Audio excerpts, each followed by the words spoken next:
প্রশাসনকে কার্যকরী করানোর জন্য যা যা করা দরকার আমরা তাই করি। আমরা দরকার হলে আমাদের ছাত্র ছাত্রীদের যে ক্ষতি হয় আমরা ক্লাস নেওয়া থেকে আমরা সমস্ত কার্যক্রম থেকে বিরত থাকবো। থাকবেন কিনা? সবাই থাকবেন কিনা? থাকতে হবে।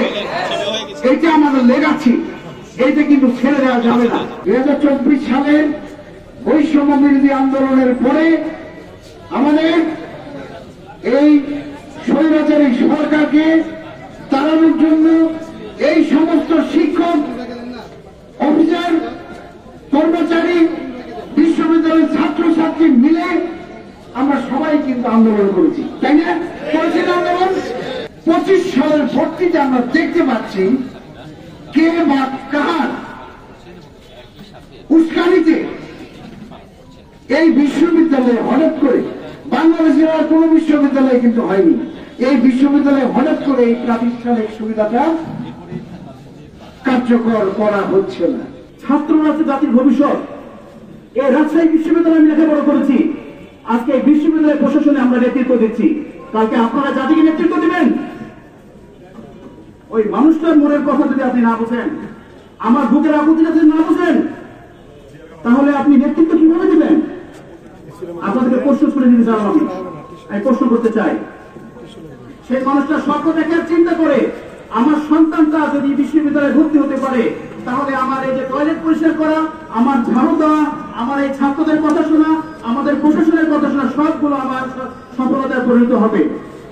আমার বাচ্চাটাকে যখন আমি বিশ্ববিদ্যালয়ে পোশাক পরিণত দেখবো, প্রিয় ভাইরা, আমরা কি দেখলাম? আমাদের জিম্মি করে বাধ্য করে 1% যে প্রাতিষ্ঠানিক সুবিধা ছিল সেটাও তারা বাতিল করে নিল। পৃথিবীতে যুগে যুগে সব দেশে সবখানে যে প্রাতিষ্ঠানিক সুবিধা এটা রয়েছে, এটার অর্থটা আসলে আমাদেরকে বুঝতে হবে।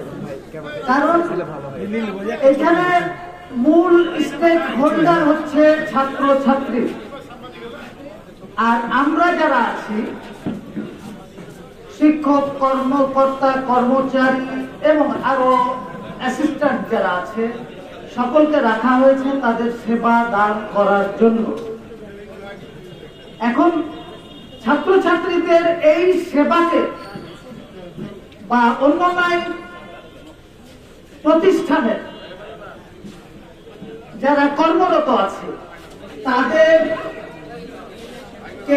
সেবা দান করার জন্য সরকার থেকে, এটা শুধুমাত্র বাংলাদেশে না, সারা বিশ্বেই আছে, আমি সেবক, আমার স্বাস্থ্যের সেবা সরকারকে দিতে হবে, আমার চলাচলের সেবা সরকারকে দিতে হবে। সেই অধিকার থেকে আমাদেরকে বঞ্চিত করা হয়েছে। এটা নতুন কোন দাবি আমাদের নয়। সুতরাং আমাদের এই কথাগুলি বুঝতে হবে, এটা আমাদের নতুন দাবি নয়। দ্বিতীয় যে কথা বলতে চাই সেটি হল, আমাদের এই বৈষম্য বিরোধী আন্দোলন করে আমরা যে অবস্থানে এখন অবস্থান করতেছি, আমি সেই বৈষম্য বিরোধী আন্দোলনকারী নেতৃত্ব যারা দিয়েছেন আমরা সকলকে বলতে চাই, আমরা এই প্রাতিষ্ঠানিক সুবিধা থেকে রাজশাহী বিশ্ববিদ্যালয় কেবল আমাদের সন্তানাদিদের থেকে বঞ্চিত করে আমরা কি বৈষম্যের পরিচয় দিচ্ছি না? ছাত্র, শিক্ষক, কর্মকর্তা, কর্মচারী সবাই মিলেই কিন্তু এই পরিবার। তো আমরা সকলের সুবিধা দেখবো আর কি, সকলে মানে একে অপরের সুবিধা আমরা কথা চিন্তা করবো।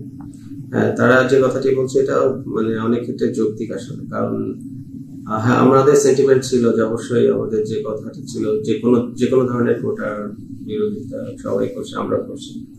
কিন্তু ইন্টারেস্টিং হলো যে এখানে কিন্তু বাংলাদেশের সব বিশ্ববিদ্যালয়ে কিন্তু এটা এখন মানে যেগুলো চলতো আর কি, আমি কিছু কিছু বিশ্ববিদ্যালয়ে নেই, আগে থেকেই নেই, যেমন রুয়েটে নেই, খুলনা বিশ্ববিদ্যালয়ে নেই, সবাই চিটং ইউনিভার্সিটি করছে, সাস্ট করছে।